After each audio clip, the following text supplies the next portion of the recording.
even with Gary Kasparov at this moment. Is this what you expected, Jenna?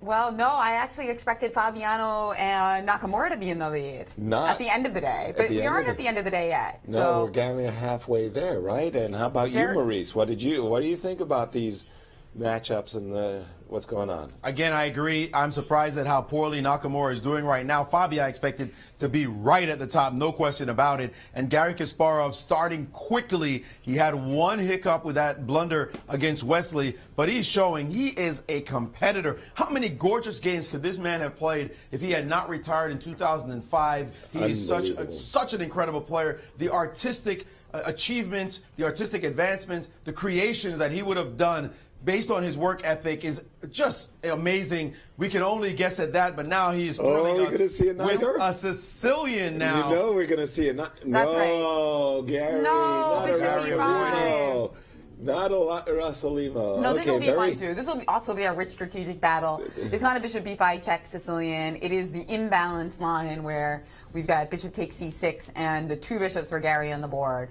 Wow. Very balanced position on the other game as well, as Hikaru and Wesley are in this position we see here. As these players are blitzing, we'll catch up with them. But this position, Gary with sliding, Fabi sliding his queen to h4. That's a real thematic idea in the Rossolimo. Actually, White often gets an attack. Could you actually switch that? Oh, sorry. Could you update the board there? So I'm updated. I think we're updated, and after Queen H4, the nice thing is that we can sometimes develop our bishop on C1 with one move to bishop to H6, robbing Gary of his two bishop advantage and really putting the king under pressure. Yeah, very quickly, guys. Just to quickly look at this other position, how imbalanced it is. We see Wesley and Hikaru S8, bishop G5, the Trompowsky traded, and this one is going to be rich as well. Two great fights in the imbalanced pawn structure on both boards. Exactly, but keep in mind that Fabi and Gary are the two leaders in the competition, and how meaningful this game is to the competition at this exact moment. That's right. Now he took an e5. Now Fabi thinking, because he has some choices here. He could just play bishop h6 or take an e5 immediately, and he did choose to take an e5 immediately. But remember, when you play bishop h6, I could play f6. My bishop on g7 is protected. I could snap off that pawn. Not so sure the compensation is there. Right. So knight takes, but now knight takes c6 is the direct threat. So how do you think Gary's going to deal with that? Queen d4 is how I deal with that, Jen. I offer the trade of queens. I actually have queen. I don't have queen e7 because you have king e7, knight c6. And then your queen is protected. And Gary opted for queen d6 for the moment. Oh, well, I like that queen d4. Queen d4 because if you trade, I have a knight c2 threat at the end, and I've defended the pawn on but the c6. engine's like rook to d4 against queen d4. So rook to e4, I mean. Rook e4. Rook e4 shutting down the trade. Queen c6 or queen c7 or queen d6 were the best choices there. And that was the choice that Gary Gary made. chose queen d6, which was not as good, according to the engines, not as perfectly good as queen c7, but still a very good move nevertheless. And now, where do we pair maybe not ideal. So the knight has dropped back.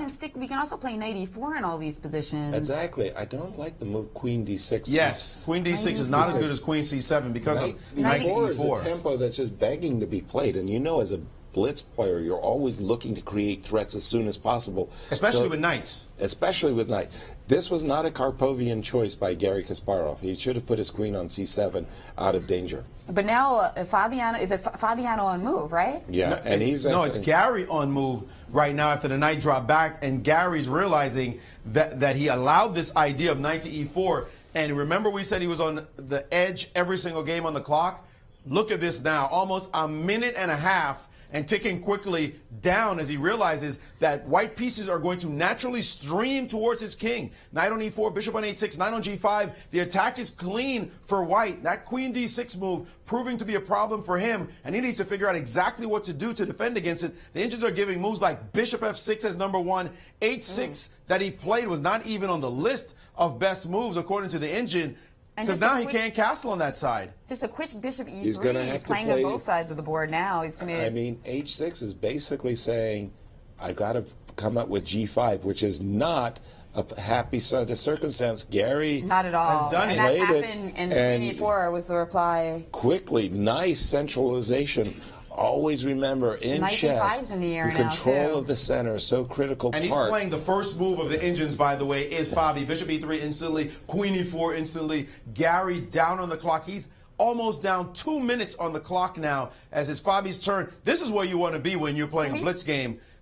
Lots of time on the clock right out the opening. Now we got castles in the position. Does Knight B5 snag a pawn, or do we have some issues? I'm or is that too greedy? Yeah, I'm even thinking that after I wouldn't even mind giving up an exchange. Yeah. Because with my king so exposed after these G5 H6 moves, I would be happy to bail out. I'm more afraid if I was black in this position about just super strong moves like H2, H4, rook on A1 to D1. Absolutely. I'm more worried about what's happening in my king. I wouldn't try to go after the rook on A8 or the pawn on A7. And you know what? I was going after the pawn on C6 actually, but pretty well The thing about blitz Greedy games, girl, greedy girl. is you've got to play 80% moves quickly. Exactly. You don't want to look for 100% moves unless they're just completely evident. You need to play moves that are maybe an 8 on the scale if you can, or a 7, even a 7, as long as you're playing them quickly. You don't want to blunder, but a move like Rook AD1 is automatic. It's just in the position.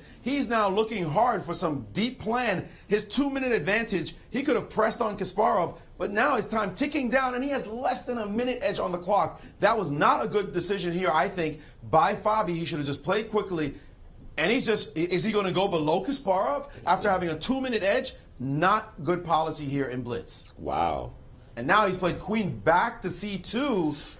He saw the move F5 coming, but it wasn't that serious a threat after rook over. It was just a move in the position, and F5 is on the board anyway. He didn't stop it. It's there. And again, rook D1 is the natural move. Again, because Gary posted his queen on the wrong square, D6. It's a target. Rook A D1 is an automatic, as Maurice was saying. But, you know, one thing pulls another. It's like a needle and a thread. First the move's H6, then came G5. Now Gary's weakening his king further with the move F5, but he had to stop Knight E4. And a lot of weaknesses appearing in a black's position, but can Fabi take advantage of it? And that's right, Rook D1, Queen C7 on the board. We've been waiting for some time for this move, Rook D1. This has the features of F4 is the idea, so he's trading things off with Knight D4. Very strong move, by the way. Bishop D4, because then black's just left with those weaknesses in the end. Exactly, Jenna. Exactly. The other game is pretty balanced E5, right now. E5, we can meet with Bishop C5, right? That was the automatic, and now the bishop can post up dramatically on D6, but he can also use the D6 square to enter with his rook. Rook D6 or Bishop D6. Bishop D6 was his choice, and a decent one at that. Queen F7 quickly played by Gary. You know, but it's strange with this pawn on G5, and White has not undermined this pawn. He hasn't played H4, so suddenly Black's king is actually pretty safe. Black's happy right now. Fabi spent all that time thinking about the position, and now they're just saying Black is only slightly worse in the position. And Gary, despite all that thought, now Gary is the one looking for some initiative after C5, not E4. Not backing down one bit. The engine's like Black. The interesting that now Black is the one who's ahead. Gary turning the game around, and look at him standing stalwart like a bull, and Fabi just having frittered away all his time advantage is now going way behind on the clock.